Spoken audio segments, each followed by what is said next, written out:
عمل نہیں کرتے، وہ مسجد تک نہیں جاتے، تو آقا نے فرمایا تمہارا کام نیکی کی دعوت دینا ہے، نہ ہی لوگوں کا ہاتھ پکڑ کر لے جانا۔ آپ نماز پڑھنے کے لیے جا رہے، آپ کے اندر پرہیزگاری ہے، متقی ہے، آپ تقوی دار ہیں، عاشقان رسول ہیں، آپ نماز کے لیے جا رہے ہیں گلی سے، جب وہ آپ کو مسلسل دیکھتا رہے گا تو اس کے دل میں بھی ایک بار یہ بات آئے گی کہ بھائی کتنا اچھا بچہ ہے، نماز کے لیے روزانہ جاتا ہے، اور ہم کتنے بد نصیب ہیں کہ اللہ ہمیں توفیق۔ یہ نہ سوچو کہ ہم نماز پڑھنے کے لیے خود نہیں جا رہے، ارے یہ سوچو، اللہ ارشاد فرماتا ہے اگر میرا بندہ یہ سوچے نا کہ میں نماز پڑھنے کے لیے خود نہیں جا رہا مسجد، تو یہ اس کی غلط سوچ ہے۔ یہ سوچے کہ میں خود نہیں جا رہا ہوں، میں موبائل چلاتا رہتا ہوں، ارے نہیں میرا موبائل چھوٹ جائے گا، یہ چھوٹ جائے گا۔ اگر وہ یہ سوچے کہ میں نماز خود سے پڑھنے کے لیے نہیں جا رہا، تو اللہ ارشاد فرماتا ہے وہ نہیں آئے گا، میں اسے توفیق ہی نہیں دے رہا۔ میں جب تک اسے توفیق نہیں دوں گا، جب تک وہ میرے گھر نہیں آئے گا، اور جب میں اس کے دل میں خوف خدا پیدا کر دوں گا۔ وہ خوف خدا کیسا پیدا ہوگا؟ جب درود کی کثرت کریں گے، قرآن شریف تجوید و قرأت سے پڑھیں گے، جب درود و سلام بھیجیں گے، آقا کو کثرت سے یاد کریں گے، اللہ آقا کو یاد کریں گے۔ یہ یاد نہیں کرنا ہے کہ آج ہمیں جوالا مکان خریدنا، اس کو بنوانا ہے، اس میں رہنا ہے، یہ تو بات کی چیزیں ہیں۔ اگر آپ پیدا نہ کرتا اللہ تو اس کے بارے میں آپ نہ سوچتے۔ اللہ نے ہمارا جسم بنایا، ہمیں وجود بنایا، ہمارے اندر جان ڈالی، ہمارے اندر ایمان کا تقویٰ پیدا فرمایا، اور ہمیں سب سے فخر کی بات تو ہے کہ سب سے آقا، سب سے آخری نبی، کائنات والے آقا کی امت میں پیدا فرمایا۔ وہ ایک مرتبہ حضرت سنان رضی اللہ تعالی عنہ بیت المقدس کی ایک پہاڑی کے کنارے اللہ رب العزت کی عبادت میں مشہور تھے۔ جب مشروف تھے، آپ نے ایک نوجوان کو دیکھا، بہت ہی بے حد پریشانی کے عالم میں ادھر سے گزر رہا تھا، اور بے حد پریشانی کے عالم میں رو رہا تھا۔ اس نے حضرت سنان رضی اللہ تعالی عنہ نے ان کو دیکھا، اللہ کے گزیدہ بندے تھے، اللہ کی عبادت کر رہے تھے۔ جب دیکھا تو کہا کیا ہوا؟ تو کہا کچھ نہیں۔ کہا آج بہت بڑا صدمہ۔ کہا کس کا صدمہ؟ کہا آج میرے دوست کے بھائی کا انتقال ہو گیا، اس کا ہوش نہیں کہ وہ بھائی کی موت کے انتقال میں کتنا رو رہا ہے۔ تو اس نے کہا اگر آپ چلیں گے میرے گھر، شاید وہ آپ کی باتیں سن کر اس کو تسلی آ جائے۔ وہ 2 دن سے پریشان ہے، اس کے دل میں خوف خدا کا کچھ غلبہ نہیں، وہ تو مر گیا، چلا گیا، وہ بہت رو رہا ہے اس کے غم میں۔ تو وہ اللہ کے ولی جو تھے وہ تشریف لے گئے۔ جب وہ تشریف لے گئے اس شخص کے ساتھ، تو اس شخص سے کہا کیا ہوگا؟ بے حد غم کے ماحول میں رو رہا تھا۔ تو کہا کچھ پوچھو نا، میں نے آج میرا بھائی اس دنیا سے چلا گیا۔ تو اس نے کہا دنیا سے تو سب کو جانا ہے ایک دن، اللہ قرآن میں ارشاد فرماتا ہے 4 پارے میں کل نفس ذائقۃ الموت۔ اس کا مفہوم ہے ہر ایک نفس کو موت کا مزہ چکھنا ہے، چاہے وہ جنات ہو، چاہے وہ زمین ہو، چاہے وہ آسمان ہو۔ اللہ کی یہ چاہے جتنی مخلوق ہے سب کو موت کا مزہ چکھنا ہے۔ کس کو نہیں چکھنا ہے؟ بڑے بڑے اللہ کے جو بندے تھے، جو بڑے بڑے اللہ کے ولی تھے، اعلیٰ حضرت جیسی شخصیتیں اور غوث اعظم جیسی شخصیتیں بھی اللہ رب العزت کی موت سے لرزتی تھی۔ رات کو عبادت کے لیے حضرت فاروق اعظم کا واقعہ تھا کہ حضرت فاروق اعظم اللہ کے رب العزت کے خوف سے بہت لرزتے تھے، یعنی خوف سے، اللہ رب العزت کا خوف خدا سے بہت لرزہ کرتے تھے۔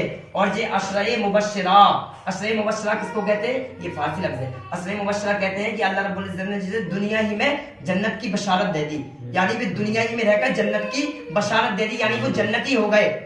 جو جنتی دنیا ہی میں رہ کے آقا ان کو بشارت دے دے اور ان کے دلوں میں اللہ کا خوف پیدا ہو، تو ہم مسلمان بھائی کے تو کچھ بھی نہیں ہے۔ ہمیں تو ابھی تو صحیح سے وضو کرنا نہیں آتا، اور جب مسلمان بھائی وضو کرنا نہیں آتا، ہماری وضو درست نہیں ہے، ہمارا غسل درست نہیں ہے، ہماری نماز درست نہیں۔ جب ہماری وضو درست نہیں ہوئے گی تو ظاہر سی بات ہے ہمارا غسل درست نہیں ہوئے گا تو ہماری وضو درست نہیں ہوئے گی، اور جب وضو درست نہیں ہوئے گی تو نماز ہی نہیں ہوئے گی، چاہے جتنے سجدے کر لو۔ تو مسلمان بھائیوں پہلے ہم لوگوں کو احتیاط کرنا چاہیے کہ وضو کا طریقہ، بہت کتابیں آ رہی ہیں، 10 روپے کی ایک کتاب آتی ہے، 50 روپے کی کتاب آتی ہے، جو ہمیں قبر میں اپنے ساتھ لے کر جانا ہے۔ جب وہ سنان رضی اللہ تعالیٰ عنہ اس شخص کا یہ واقعہ سنتے ہیں کہ آج میرے بھائی کی صدمہ، میرے بھائی کا اتنا بھینکر صدمہ میرے دل میں کہ آج مجھے آنسو بند نہیں ہو رہے ہیں، تو اس نے کہا بھائی تو تیرا چلا گیا، کہا میرے بھائی کے سنگے آج قبر میں جو ہو رہا ہے میں جانتا ہوں۔ تو اس نے اللہ کے ولی بولے تو علم غیب جاننے لگا؟ تو کہا علم غیب نہیں جانتا ہوں۔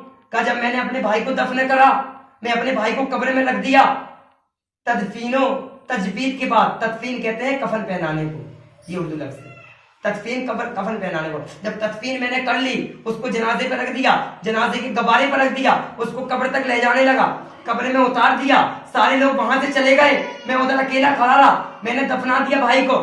اس کھڑا رہنے کے بعد جب سارے آدمی ادھر سے چلے گئے، تھوڑی دیر بعد ایک چینک آئی،